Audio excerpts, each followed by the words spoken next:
Hello. Happy Thursday. I'm so happy to be back because I missed last week, but I can't remember why.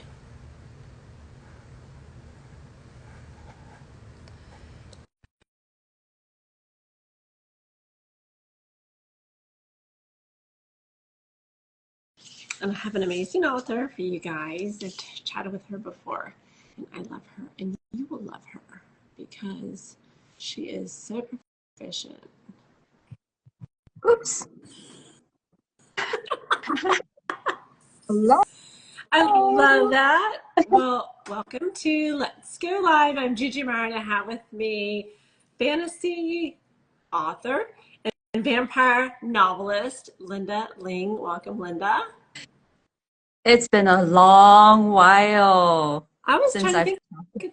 I know. I was like, this is, I think, our fourth interview. third, maybe one. I thought we did two in 23, and then we did two in 24. No, we were supposed to do one this year, and they never happened. I think that was when I literally was about to go on with you, and I got hit by the hurricane or the derecho, and I was like taking shelter. It was so crazy. That's right. Yeah. So both times it was something happening on your end, and I knew. Oh, she froze. I was like, my Wi-Fi is good. Oh, we lost her. Hold on. Hold on.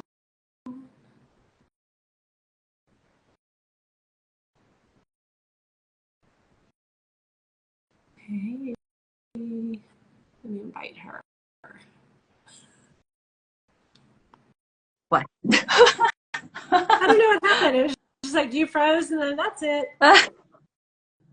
Okay. Anyway, yeah, we're here finally. I know. Trying to plan anything in Houston during hurricane season is a challenge. And then we had a trip in the summer to go to Miami for my daughter's photo shoot. And I was like, oh, geez. Houston hurricane season, Miami hurricane season. If it doesn't hit Texas, it hits Florida. So I'm just like, let's get this done. Well, you look like you got a lot of stuff done this year. Girl, it's been such a tough year, but that's a whole another conversation. You are on here because you have a release coming up Tuesday. I can't believe it. Because this is going to be your sixth book, right? Um,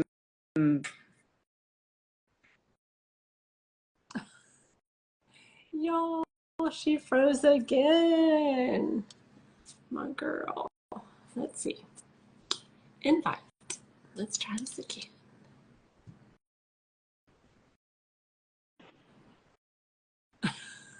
I'm not sure why this keeps happening. Hang on a moment. Okay. I was looking at my Wi-Fi and I have like 3 bars. I don't know if it's my connection. Let me. Yeah, because it's your Friday. It's like, no, it's Friday. Okay. Can you see me? Yeah, I can hear you and see you. I don't know why it keeps dropping, so we'll just keep on going until it stops. Okay. Yeah, my book is coming out next Tuesday and I have paperbacks already. Look. Oh, let me see the bottom. That is so pretty. Do you have your other one? Because your other one is gray, black, and red. Okay, now you Oh, great. can see my face. They're so pretty. Yeah, and spines. You know how important it is to have the spines line up? Yeah, I'm glad these worked out. Tell everybody your titles and the new release. So this is A Mid-Flight Vampire's Tale. It's about two vampires taking a red-eye flight, which is why it's called mid-flight, right? And then this is called A Chimeric Vampire's Tale, and it basically follows the two vampires after they get off the plane. And the reason why it's chimeric, it's a play on the word chimera, which actually, if you Google, has a lot of different meanings. And the wonderful thing is I've managed to incorporate all the different meanings into my book as part of the theme. Okay, and I can't believe you already have your paperbacks in. How exciting. I know. we we all know the big, indie publisher that all of us use, that I use to, can be unreliable. Yeah. And I had such a bad experience 2 books ago with my fantasy novel prequel, All That Glitters With Not Gold. I ordered 10 author copies, 7 came damaged, and I asked them, what are you gonna do? And they're like, oh, send us back the defective copies. I'm like, do you know where I am And the cost. and how much it will cost me? Are you gonna pay for my shipping fee to send it back to you? And after some back and forth, they finally said, okay, we'll give you back your money. No need to send it back to us. So I've been using the defective copies more for like, I gave it to people, I donated it, yeah. So, but so thankfully this batch and this batch were okay, but Oh, you know, good. we don't know when it'll go defective again, right? Oh, I know. I saw an author and she had ordered like, let's say 50 books, 50 copies about all these different titles. And like 35 of them came in damaged. They were for her booth at a conference. Yeah, so well, anyway, we're not here to complain about that publisher. No, no, no, no. Okay, so it's actually then one story, 2 books, like Um, one love two book- story. 2 books so far. I have more novels planned up and I'm writing them. I'm having a lot of fun with them right now. Okay, so for this couple though that met on the red eye, is it going to be a duet? Like, is there 2 books for their one love story, or does it continue on into like a trilogy? Okay, so that's very complicated. I'll make it as simple as I can. Basically, I have 4 books planned and a novella. Oh, okay. And what has happened by this book is the 2 vampires, it's not clear if they're gonna get together. And by the end of this book, it's still not clear. And in fact, by the end of this book, you'll realize, or at the beginning of the book, you'll realize that it's not just 2 vampires, there's a love triangle. And I've been grappling with that the whole year. I did not intend to make it a love triangle. It just happened. Your My characters character, made it. my characters made it that way, and my beta readers were also like, you can't. So what happened was this book was written without one vampire's perspective, uh, but, Oh. but but it had other people's perspective, and my beta readers all said we need her perspective, otherwise the love triangle and any choices that she makes don't make sense. And one of my beta readers will know it was really tough because I had to kind of go into therapy with that character. That was like April, May. I didn't really feel like talking to my female character. That there's reasons behind that, and so having to, buckle down and sit down with her and talk to her was difficult for me and for her. Oh, okay. We're going to unpack this. So let me start at the beginning. When we go out to beta readers, a lot of times the story is already written. So are you telling me the story was done pretty much, and then you had to go back and add in her POV? Yes, so yeah, so for context, that's what happened. A year ago, I remember I had finished the draft, or what I thought was a very nice completed draft of this book, all right, with 3 particular characters' point of views, and I thought it circled very nicely around the story. And I was like, I'm done. When I'm ready, I'll send it to my beta readers. I sent it out in January, February, and all 3 of them came back and said, where's so I have 2 characters here, right? And the one missing was one of them. And so when it came to this book, they were like, where's her point of view? And I was like, Oh, I didn't think I needed it. I didn't think I needed it. And they were all like, nope, you can't do that. It's not complete. Please go, please go write it out. I'm like, okay. And that's what happened. I churned out 10 extra chapters. And it was I wouldn't say it was hectic, but it was more, I my editor started editing the manuscript while I was still finishing up the 10 chapters and getting my beta readers to just look at it and say, okay, is it okay? Does it make sense now? And so I had to, at one point I had to tell my editor, okay, pause, don't read any further. Let me just shove in some chapters for you. Okay, so I want to talk about emotionally what we do, but first the mechanics. When you already have a manuscript you as an author think is done, and you then have to go in and supplement it with, another POV, probably sporadically or, periodically. How do you do that? Because one POV kind of builds on another and it advances the story along. It was not easy. I had to read everything again and then rewrite bits and pieces, which is why it was challenging, because my editor was already on it and I couldn't, like, she has her own schedule, right? Everybody has their own schedule. So I couldn't just say pause or come back to you in a month's time. Yeah. So I had to just push it out. Well, and honestly, it's tricky. Rewrites, I know some authors that love rewrites. And to me, rewrites can be grueling because I will remember the original story, how I told it. Then I have to go back in and change or, rewrite like you did. You did a massive rewrite to go in and add a whole nother POV in 10 chapters. Some of it then has to come back out because it doesn't fit any longer. And then it's confusing because sometimes we don't remember, you want to foreshadow and then pick back up on it, but then you forgot, oh, I cut that out. Or sometimes you'll write along and you don't even realize it, and your beta is like, what are you talking about? So I'm fascinated how you're able to do that. Exactly. And, author to author, contrary to what people think, we actually don't remember our stories as much as people think we do. We forget details. We don't. And I love that you say that. And people are like, what do you mean you write it? But you get so immersed in the story. It's not only like this character, that character, then your author hat, and then trying to see the big picture.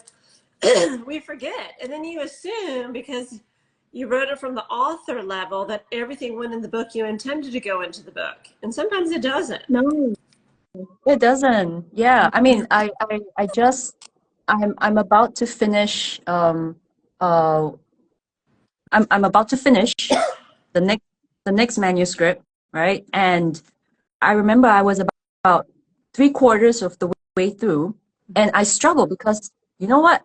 I think I've forgotten a lot of what happened before, even though I wrote it, right? So as much as they, whoever they are, say don't reread your manuscript when you're writing, don't edit as you go, I went back and read what I written because I had forgotten what I had written.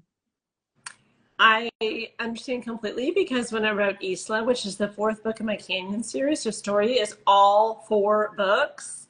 And so you have to go back and kind of like word search, like, what am I looking for? And then you go through all your manuscripts to find it. Yes. If you're not able, At some point, you have to treat your previous books like your textbooks. Like, what was happening here? How old were they? What's their favorite outfit? What do they like to eat? That kind of thing. I cannot remember. Your source material, right? Like, when you have to do a footnote and then you put it at the bottom, that's what they all become. Yeah, exactly. Yeah, I'm so glad you can relate. I'm not the only one struggling. Okay, well, I have to say, I am so impressed that you did that, because that is a huge undertaking. It's daunting, right? And people always are saying how awesome it is to have beta reader feedback, and it is wonderful. But at the same time, it can be a little bit grueling, and it can kind of hurt your feelings. It's only in the good spirit that they're trying to make your manuscript better, but it is really challenging to go back and do that, and then to make it cohesive and a good story. Yeah, so I found that again, through no fault of my beta readers, they give me so far the last, especially for this series, the beta readers I've had have given me fantastic feedback. But every time I get started revising and editing with the beta reader feedback, that's when my imposter syndrome tends to hit really, really hard.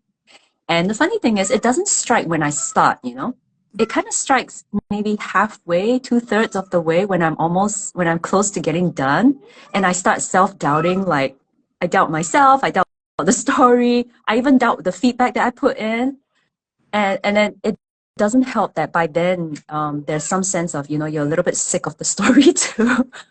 I call it saggy middle syndrome. And I know people say, that's when it slows down. But to me, that's when I lose my story. And I'm like, I don't even know where this is going. Why am I writing it? What are these Yeah. characters going to do? Did I write myself into a corner? Yeah. Yeah, so it happens with everybody. The imposter syndrome comes up. Yep, exactly. So, well, this has been a tough baby. That's all I can tell you.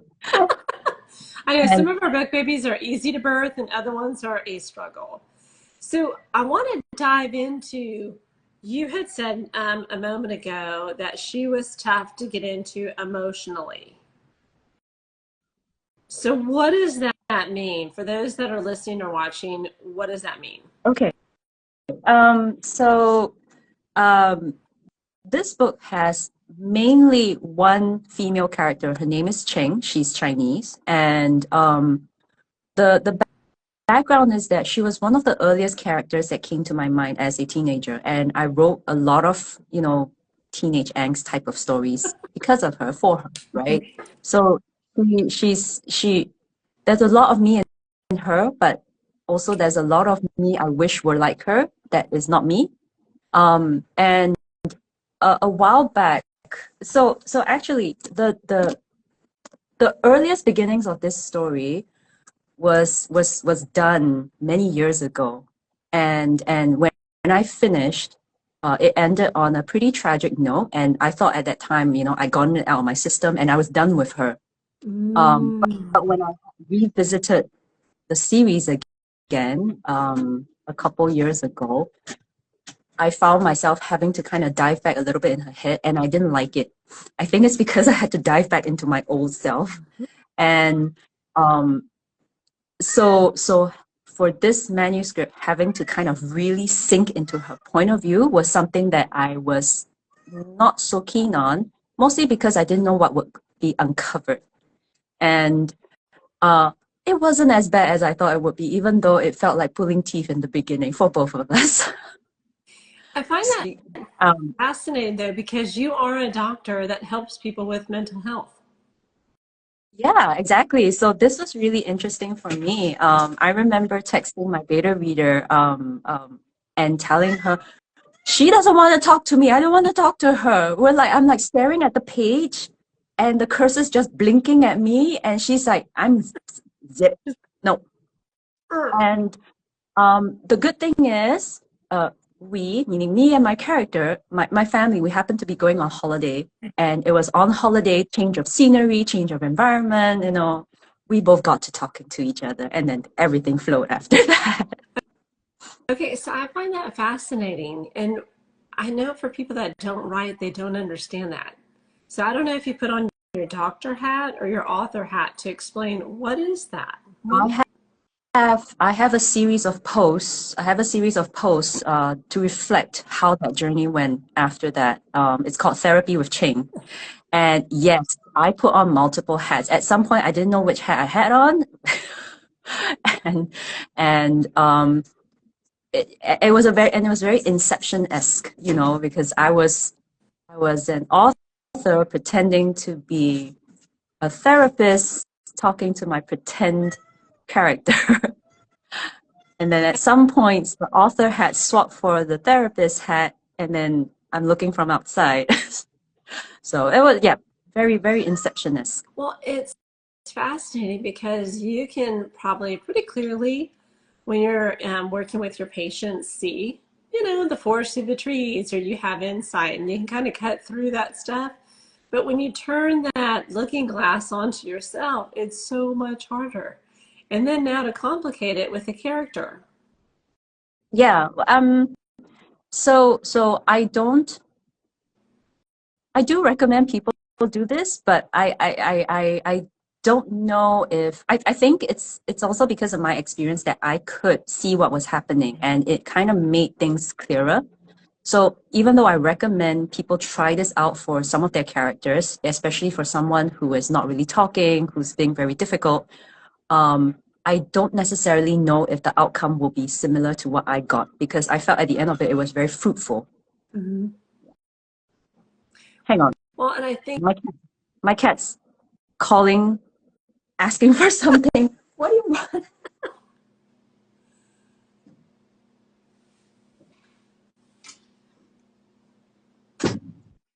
All right. My cat got wet in the rain, and then he came in, and then now he wants to go out again. I was hoping that we were going to see your kitty cat. No, he didn't want to be seen. He's shy. Because I could hear him. He was so sweet. So Yeah. you said, though, that, and I think this is true for a lot of authors, it took you back to a time and place that you had already healed from. Yeah. Yeah. So what is your advice to authors when, we do write through heartbreak, devastation, trauma, grief, mourning. So how does that help them, do you think, or how did it help you? Well, as I alluded to earlier, it definitely helped me put a part of myself that I no longer really wanted to see in me. And at the same time, she also represents things that I can't do, and I wish I could, right? She's a vampire. She can fight. She has 2,000 years of ninja assassin type of experience, right? Yeah. What can I do? I can't do any of that, right? So so and and what she's gone through is arguably very traumatic, right? Mhm. So my it's hard to say because it's such a personal thing. I mean, we write ourselves into all of our characters, I think, to some extent, and um, having being able to kind of put closure on her and say I'm done with you was very nice for me, and my reluctance had to do with not wanting to kind of open all of that again.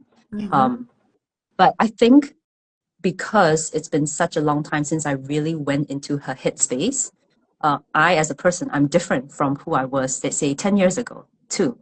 And that kind of gave us both different world perspectives. So because we came at it like we're both kind of wary, we're both kind of tired, and we're both like, okay, we just got to do this.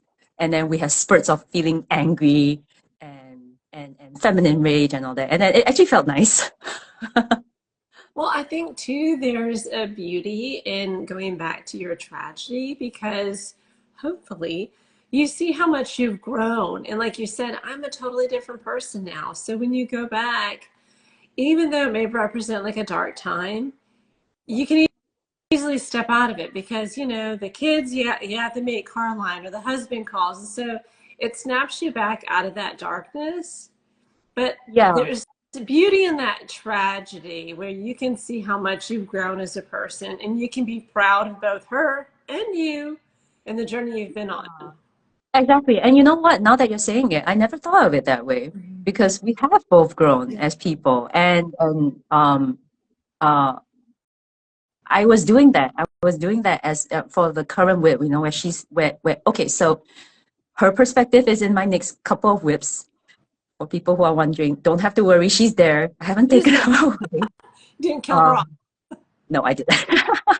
And yeah, she does reflect on that. She does reflect that I am not bound by this thing that happened in my past. I am an accumulation of all my experiences. I am not just that one thing. Well, and I love when there's stories where the human spirit prevails because I think that is what is all through history, right? You can look at any war, any genocide, and it's amazing to see how the human spirit will prevail in the worst, most heinous situations. And it's no different from our characters, that they're overcomers, especially women and all the challenges that we face globally in the world today. Yeah. We have to worry about our safety. We have to worry about our economic, acceleration, and can we catch up to men? And there's just so much that are all in the women's platform that is a challenge. Yeah. And so I And love then, that. and then there's the fact that as we're getting older, there's perimenopause. Even got to me. I just had a conversation with my doctor about menopause. I was like, Well, and my patients are having conversations with me about that all the time. And it's such a reminder that there's this, where we're dealing with all these different struggles, there's a biological clock that's ticking for us too. yeah. And it's a very real thing.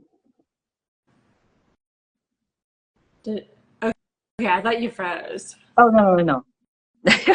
No, I completely agree. And so I like when authors are not shy about digging into women's issues or things that happen to women in the world today because it's so reflective of life.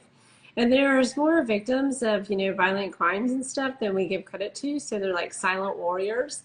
And so I love when we have like badass empowered characters because we do want to be them. Yeah. Everybody wants to be that person that does and says what they want, even when they can't. And I think that's why many of us start out reading and then writing. I mean, we start out reading because we're looking for that something that we are not really satisfied with in our lives. It could be a major thing, but it could be a really small thing that you can't quite put your finger on, you can't quite name. And then at least for me, I think for many of us authors, it's the same thing. As we read, even though it satisfied that gap, there continued to be gaps that we thought, you know what, we'll just fill it ourselves. I've read enough. I can write something on my own. And there you go. You're an author. Okay, I love that thought because I always equate it to a feeling. There's a void in everybody. Some of them are huge, some of them are like large black abysses, and some of them are small, the size of a like pencil on an end of a pen, an eraser on the end of a pencil. Yeah, tiny. But I feel like we chase the feeling, right? We all have those cozy vibes when it's winter setting in, you want to bundle up and you fall on the weekends with the cozy book. What are we seeking? And so I feel like the void that most of us have is derived from a feeling, whether we're lonely, we're heartbroken, we want to fall in love again for the first time. Maybe you've been with your spouse for a lot of years, but that feeling of falling, or the whole new coming of age where like the world is your oyster when you graduate from college. The feeling to me always dictates, I think, what we're looking for. And then it builds from there, right? Because we're not always feeling lonely. We're not always wanting the coming of age. We're not all wanting to watch Bridgerton, that kind of stuff. Yeah, that's true. Yeah. So it really depends on what we're looking for there and then. And now that you mentioned coming of age, right? I think that's why YA is so popular. It's because a lot of us adults did not get that true experience. Either we were slammed into adulthood very fast, or we or people, at that age, people make a lot of mistakes and not and having to pay for the consequences of those mistakes without being given a chance to restart, it can be painful. So YA, I think, is a chance to be able to explore that and for people to do that and re-experience that and kind of get that sense of fulfillment. Exactly. There's an innocence to it, right? Some people have their innocence, torn away. Maybe they're working class family. They have, they can't go off to college. It's a huge one. Not everyone can afford to send their kids off to university. Yeah. And so when you read these university romances, people are like, oh my gosh, is this what it was like? Is this what Greek life was like? Or, people that can't afford to, or like you were saying, are torn away in bad situations where, they grow up really, really Yeah. fast. So they want to reunite with the innocence of them because inside there's always, still a little girl, a little boy that wasn't seen, wasn't loved, doesn't feel worthy. And so, it's one of the emotions that we're trying to overcome. Exactly. Yeah. It's why Harry Potter is so popular with adults. You know, I'm still waiting for the Hogwarts letter. But as a mom, I've already got my complaint letter, drafted out because of the safety issues. Yep. That's so funny. So in this series, because you are a multi-genre writer, so are you staying in the vampire novelist world? For now, I am. Um, I'm not sure what my plans are for next year, because I'm not sure if you vaguely remember, I have a fantasy series. Um, because of my vampire series, I've really neglected marketing that. But at the same time, I have a sequel series to the fantasy series where I go back into the same world. There are the same characters, but kind of like the journey that we're talking about, they've grown up a little bit. And I really wanted to get back into that grown-up sense, as well as expand my world and put in a little bit more of my culture and my food in it. Um, but the thing is, I'm in the middle of this vampire series, so I'm not sure how I'm going to do things, whether I'm going to just finish publishing it or whether I'm going to intersperse it. Now, if I intersperse it, I'm pretty sure some of my readers, especially my beta readers, are going to get a little bit upset at me because they really want to know what happens after this. I ended this on a bit of a, it's a full circle moment, and yet it's a cliffhanger. It's not a bad cliffhanger, but it's kind of like, oh gosh, I need the next story. So I don't know what to do. Do you have any advice? You said that You've you, written many books and many series, and two series too. So I'd be curious to know what advice you have for me. I do have advice. So I have a dark series, and there's tons of content warnings because you've read some of those. Then I have my naughty, steamy, fun, that's Cougars and Cubs series. And so what I did was when Hamilton is part of the dark series, it's the Canyon series. And so I wrote that one in about 6 weeks. I was like 130,000 words. It was insane. And Wow! yeah, I don't recommend that, but I did the same thing with Isla. I wrote 139,000 words in 6 weeks. And It was you're a romance author. That word count is my type of word count, When I was just telling someone the other day, when I move past 110,000 words, that's normal for me. And that's also when I get nervous because I'm like, am I done? Am I done? yeah. And you telling me you've done that. Um, that to me, I feel like dark romance, you can get away with it being longer. But yes, I'm definitely stepping in the same toes as the fantasy author. So after each one of those books, I was exhausted and I was kind of emotionally drained because they are very, very dark in both those books. And Eastland, without a doubt, was my darkest, my most disturbing. And so I was like, I need a palate cleanser. I need something that's just steamy, naughty fun, no trauma, Mm.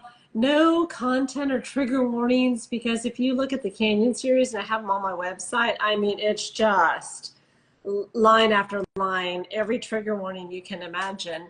And that's what I did because me as an author, I needed a palate cleanser. I couldn't stand that dark world because it was affecting me emotionally. And so that's what I did, though. I will tell you, the Canaan series is single POV. And I got some heat from that because everybody wants to know like dual or multiple POV. I went back to all my reviews at the time that I published Hamilton, read them all, the good, the bad, the ugly. And if there were criticisms about me as an author, my craft, my pacing, my tension, whatever, I put them all on a piece of paper and I was like, okay, let me become a better author. Let me work on my craft. Let me look at all the criticisms that I received. If they didn't like my character, because Danny Winters is very in your face, she's very aggressive. And so people are like, I can't stand her. So they either love her or hate her, which is the ultimate compliment because I wrote her well enough where people view her as a real person. And so I was like, okay, that does not get put on the list.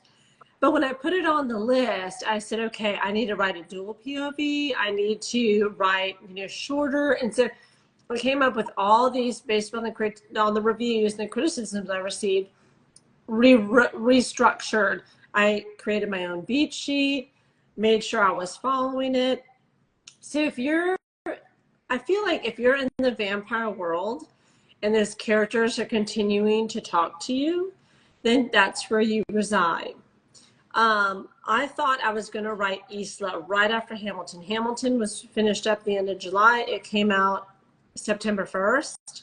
And I thought, I'm just going to roll right into Isla. I couldn't do it. Like you were talking about, your characters weren't talking. And I know Isla has such a powerful story. She was in all 3 books leading up to it. I wanted hers to be really, really powerful, but I didn't have it. I was literally emotionally drained. So I switched over to the young guys. They're fun. Didn't take a lot of, I mean, the story takes brain power, but not to the depth of trying to tie in all these loose ends and the foreshadowing and what happened here when she was a explorative minor has to appear back over here. So to me, I am not good at managing 2 projects at once. I know some people can write in fantasy and at the same time they can do vampire. I have to keep my world separate because to me it's 2 completely different uses of my brain. I totally agree, and I can't for now I'm writing in my vampire world, but I guess what's different for me is that actually I've already written 3 manuscripts for that sequel series, and the stories are planned. So in terms of, for me, so I know you write and then you publish, right? For me, I write and then publishing kind of takes its own time frame. Yep. So what I'm struggling with is, do I tell people wait and then go with the fantasy sequel series, or do I tell my fantasy sequel series, okay, let's wait on that and then keep going with this?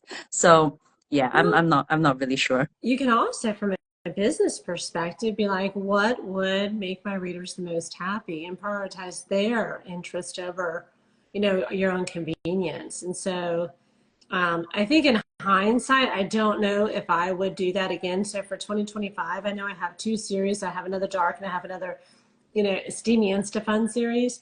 And I'm going to do the steamy insta-fun one too, because I already started the dark with an anthology that I participated in this year. And I don't know why, but I feel like the dark, similar to your fantasies, fantasy has a lot of foreshadowing. It has magic systems. It has kind of all these little Easter eggs hidden. I feel like dark romance is similar. And so I wanted to be like, oh, we read that halfway back. Let me flip through. So yeah.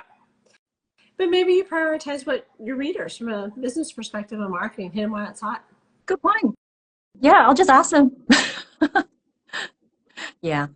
All right. The series you already have written, the fantasy series, the 3 manuscripts, does it need a lot of work?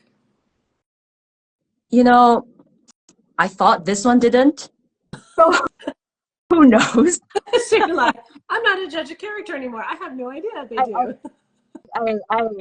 I think they're good to go, but I might be completely wrong. And after what happened earlier this year, I am not gonna be able to say it's good to go. I don't want to have that assurance anymore. Well, let me ask you this. I have 4 beta readers. Well, I have 4 alpha readers. And let me tell you, 2 of them bring the heat. Do not. When those comments come back, you better have like a glass of wine and a box of tissue, because they're brutal. And I love them for that, right? So of your betas, do you have someone who's brutal, who in their spare time can run through this manuscripts, no pressure, and start putting together notes while you stay in the vampire world? I'll have to ask her if she wants to switch out from the vampire world, though. I don't know if she wants to, but I am I have one main beta reader who is my cheerleader, and the other one, she's been very helpful to have around because she's a romance author, and so she comes from a romance perspective and says, you gotta steam this up. This is how you can do it. Blah blah blah. And so she had so much to say about this one. Okay, love triangle. She had pages and pages of feedback. So she's the one. Well, she was the one for this one. And the third beta reader, I would say she was the one that I wouldn't say she's brutal, but she would be like, okay, I don't like this. You need to do this. This totally doesn't make sense. Can you rethink this? Is this correct? And she picked, everything. And you know what I did? A lot of her comments, I put it into dialogue. So, Oh. so, well, okay, not a lot, but a few. I remember she said something like, "Oh, I think this part humanizes the villain too much." So I actually had my two characters come talk about that, where one says you've humanized him, and the other is like, this is not meant to humanize him. So I actually put her comment into that dialogue. Oh, I bet she loved that when she read it. I haven't actually told her, and I don't know if she has. But no, I mean, maybe you can do that. I have one of my 4 alphas. She's a cheerleader. She's like, everything you write is brilliant. I love it all. I'm like, okay, well, you're fired, but you can be on a great team. No, don't tell her that. I joke with her all the time. She's my ride or die. She is one of my alphas. I adore her. She's been with me from my very first book. So God bless her soul on my growth as an author. But yeah, I tell her all the time, I'm like, okay, you're going to be fired if you don't come up with some legit criticism. Yeah. So, yeah, I think you're right. I should just ask my betas and ask my ARC readers and even my newsletter. I could ask people on my newsletter what they think and whether I should leave people dangling on the cliffhanger or or continue. Now, I think it would be really interesting if I did leave people on a cliffhanger because that's where I left myself. Remember, I told you that this was finished like maybe 10 plus years ago, and I didn't know where the story went on after that. Yeah. And I left myself on that cliffhanger because I felt, okay, it's tragic enough. I don't want to be in Cheng's point of head space anymore. I'm done. So I left myself on the cliffhanger. I truly had no idea what happened until I decided to re-explore that in 2021. And it wasn't Ping that came back to talk to me. It was other characters around her who said, you know what? We have a lot to say. We have a lot to say. So that's always nice. But you've already started writing book 3 in that series? Now book 3 is done. I'm actually looking through it. I just I haven't put in the finishing touches, but I'm roughly done with book 4. That wasn't easy. So that's the one where when I crossed the 110 mark, the 110,000 word mark, that's the one where I was like, am I done? I'm not done. What am I going to do? Where is this going to hit? Oh, it's going to hit 130,000 words. And there you go. You've done it. And you're like, you know what? Never mind. Well, I kept asking my ARC team. I was like, hey guys, this is coming in longer and longer. And I kept communicating. And readers were just like, we don't care. If there is enough story. Now, if the story gets repetitive, they care. But they're like, if the story continues for a purpose, then we want to read it. And to that point, you've read Tomlin and Takahashi. That is one love story, 2 books. That's got to easily be 250,000 words between the two, maybe 240 conservatively. I get people all the time that want more of Tomlin and Danny. I'm like, you have 240,000 words of their love story. And people, I've not read Tomlin is the first one. I've read the second one. And you're right, it doesn't feel like it's 110,000 words. Oh, no, Tomlin is 126,000. Oh, okay. The second one's short. Yeah, Takahashi is definitely like 110. Probably a little longer. My recollection is it didn't feel that way. Yeah, so you're right. As long as there's enough story, readers don't mind. They love it. And I thought, okay, I got that. That's a lot of story. Some people would say criticized me because it was so long. But then the loyal ones, they love them. Like, could you do them at Christmas? Could you do them? I mean, they're filling in. Could you do them when he goes off to his, Olympics? And I mean, I get requests all the time about more for that character. So yeah. I think it brings us to the point that ultimately you can't please everyone. And at the end of the day, sometimes you have to write the story for yourself first and foremost. And that's what makes you the author happiest. And then you prioritize, your loyal readers who really want to know what happens next. If you're not happy with the story and you're writing it for and worrying about, oh, is it too long, too short? Am I going to make someone upset with this? Then I feel you'll never be completely satisfied with your own manuscript. And that's where things kind of falter. I think that's true. I write 2 bonus scenes. I write bonus scenes at the end of all my stories just because I love them and people love them. And I wrote 2 for the end of Takahashi. And I thought, okay, well, you know, I wrote 2. It's almost another 10,000 words between the 2 bonus scenes. And I thought, okay, nice little bow. We wrap this up. But I'm finding I'm missing them. I'm finding that in between my kind of more my rapid release, that I want to write bonus scenes and I want to put them out, you know, just put them out for free on my website and, you know, people can pick them up. But I kind of want that too. I think, yeah, I've started writing bonus scenes because there's just so much story that I can't put into my main story and I don't know where to fit it. And then, you know, my vampire series, I mentioned, it's a 4 books plus a novella at the end. And I'm calling the novella the story that I couldn't fit everything else into, and I'm making a story out of it. Is that, okay, so in the timeline, is that before or after all books are out? After all the books. So it's going to be book 4.5. And it's at the very end. And I've put it at the end because really there's no more like, you know, action, like bad stuff happening. It's mostly a little bit of family drama. And what I've done is I've put the family drama around festive season. Who doesn't love family drama around festive season? And because I'm Chinese, it's going to be happening around the Lunar New Year. I feel like the holidays always have family drama. Like, I don't think you can have any holiday without drama. Exactly. So why not end the series on family drama? Mm-hmm.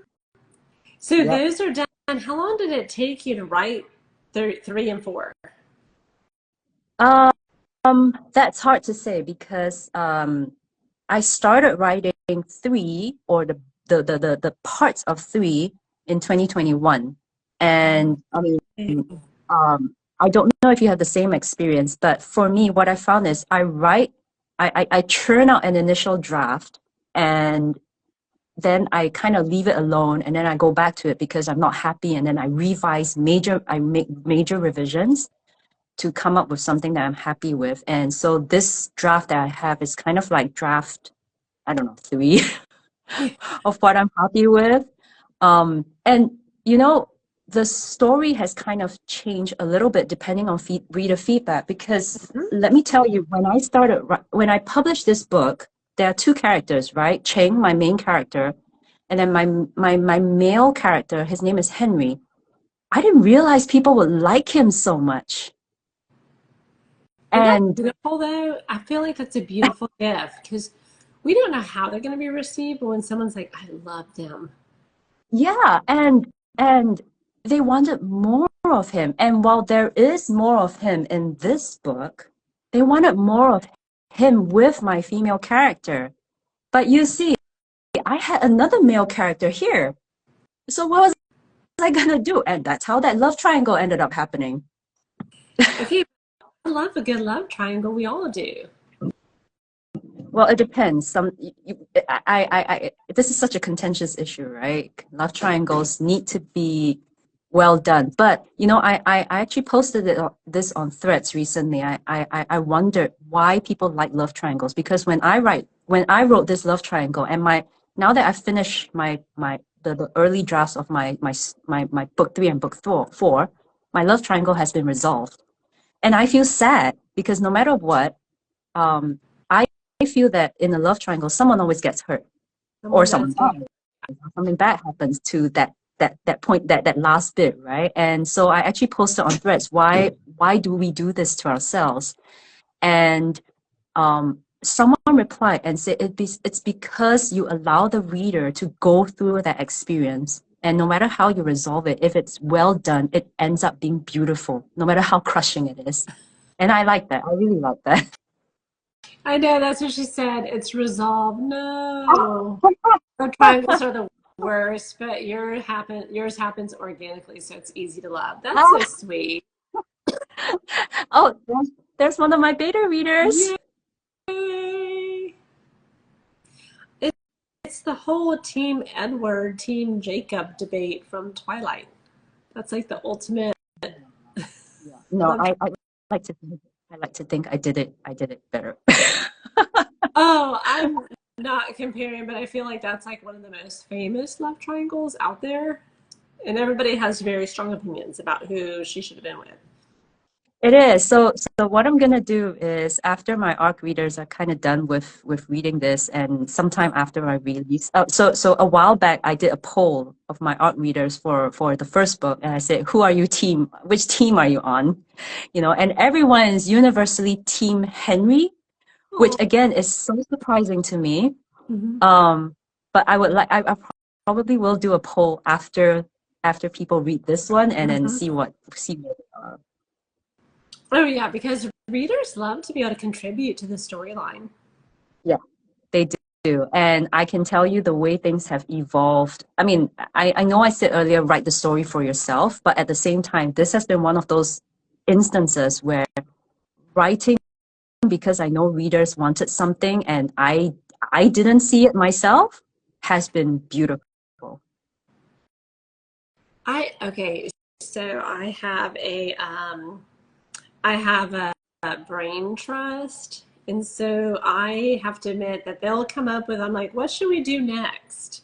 What tropes? What do you want the guys to be? And so there are 5 ladies that, not including me, but they'll decide what the characters, what they look like and what their names are, what her name is. And every now and again, I'll come up with the name or I'll be like, I'm kind of envisioning her looking like this. But for the most part, I let them decide.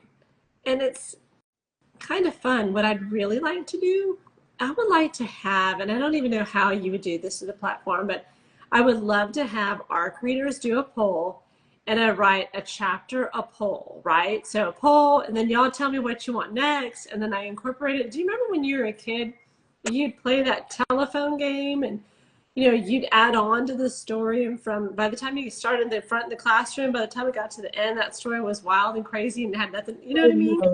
Yeah. I Yeah. think that'd be fun just to pull my ARC readers and be like, okay, we're all writing this together.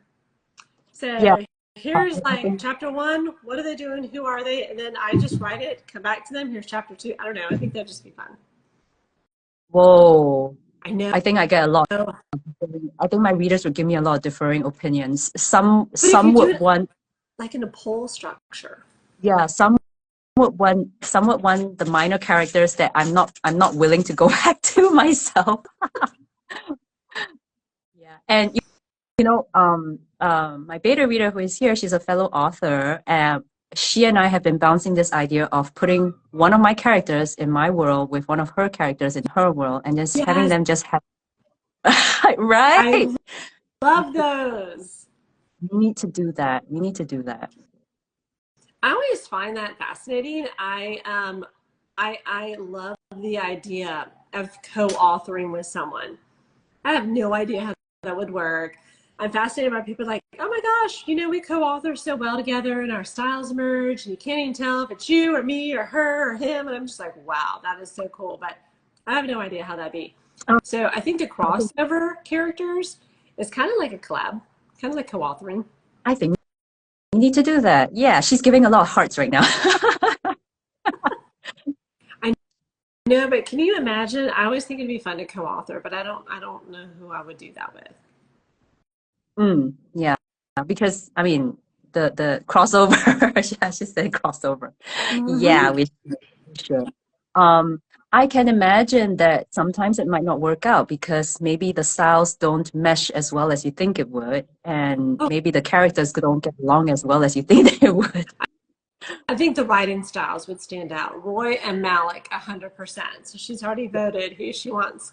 No, we've already done that. We've talked about this. So Malik is her character, Roy is my character, and Okay, that and is so and, cool. and the reason why those two are coming up is because they're both so Roy is my character. He is a vampire who was a Viking, and he's trying to be a peaceable Irishman nowadays. And then Malik is from a kind of dark fantasy um um what do you call that? Similar world to Earth. but a bit more dystopian, and he has Viking-ish origins too. Oh, So that's why we perfect. want to put them together. We want to put them together in a bar and see what happens. Oh my gosh, that would just be fun to write. Earth adjacent, there we go. Earth adjacent. So, what So are you working on now? You have the 3 and 4 written. yeah, 3 and 4 are written. I am, you know how I talked about in the beginning how we authors don't actually remember what we've written. Yeah, so now that I finished the first drafts of 4, I have kind of forgotten what 3 felt like, and I'm reading through that to figure out if, as we talked about, whether this is going to go ahead to beta readers or whether I'm going to take a break and then do my fantasy series first. Mhm. So I'm just kind of reading and not giving myself too much pressure right now. So 2025 still up in the air. It is. And in fact, I've contemplated doing something like maybe there'll be a vampire book in the early half of 2025 and then the fantasy book in the second half. But I managed to publish 2 books this year. I don't know if I can do that next year. And I don't know about you, but I know you can do it, but I don't want to give myself that type of pressure. I feel it's a bit too much. Well, but you also have an extremely important job that with a Yeah, lot of I patience, I yeah, think a that lot of adds to that. people, patients rely upon you, people rely upon you. I know I saw your lovely husband passing by you. He snuck in behind you. Your beautiful children. So it's different, right? I'm not married. I am a full-time author, so I should be able to produce some more works if I would get my schedule and my act together. So, you know, and so And I think you give yourself credit. You do. I have to admit, I kind of get bored of my own characters. And so when you said, like, I know this is horrible, but I fall in love with them during the writing process. And then I send it over to my development editor and I'm like, do with this what you will, because, and she has full reign. She's amazing. I'm like, you can tear it apart. You can kill someone. It doesn't matter, right? I trust her so much. She's so, so, so good. She's been with me since, oh gosh, I think she came on board after Hamilton. So I think she's done like 5 books or 6 books, something like I can't remember. So long story short, she sends it back and she will be like, with all the edits. So that's when I do my second draft is, fixing because sometimes I just need a second pair of eyes because I don't Exactly. even see like things don't make sense or I thought they were breaking up and now you have them back together, so she sees kind of that and then I can rewrite it with a fresh set of eyes. Yeah, I think that's so important. I mean, we talk about how when we're done with a series, we feel so sad leaving the characters, but nobody talks about how in between we get so sick of them, get so sick of the story. When this was finished with when my editor finished her edits, Mhm. I didn't want to start with on my end because I was like, no, I have to do it again. No.